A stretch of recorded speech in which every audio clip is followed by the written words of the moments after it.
सर्वमंगलमांगल्ये शिवे सर्वार्थसाधिके शरण्ये त्र्यंबके गौरी नारायणी नमोस्तुते. देवी सिद्धिदात्रीचा मंत्र म्हणूया. वंदे वांछित मनोरथार्थ चंद्रार्घकृत शेखराम कमलस्थितां चतुर्भुजा सिद्धिदात्री यशस्विनीं. देवीचा आशीर्वाद आपणा सर्वांवर सदैव राहू. नमस्कार. आज नवरात्रीचा 9वा दिवस. आजचं देवीचं जे रूप आहे ते आहे देवी सिद्धिदात्री.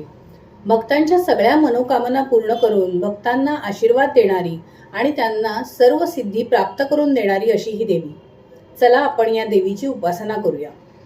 या देवी सर्वभूतेषु मा सिद्धिदात्री रूपेण संस्थिता नमस्तस्यै नमस्तस्यै नमस्तस्यै नमो नमः. देवीचा आशीर्वाद आपणा सर्वांवर सदैव राहो.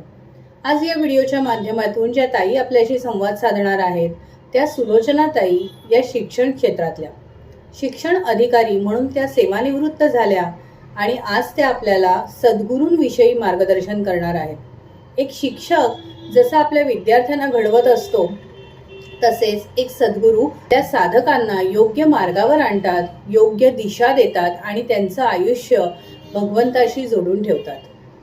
अनुसंधानासाठी सद्गुरूंचा आशीर्वाद हा अतिशय आवश्यक असतो.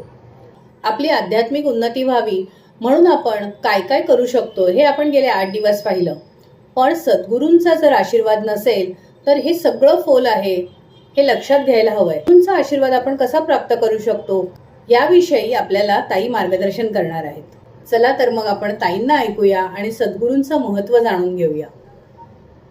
या देवी सर्वभूतेषु मातृरूपेण संस्थितः नमो तस्यै नमो तस्यै नमो तस्यै नमो नमः. सर्वमंगलमांगल्ये शिवे सर्व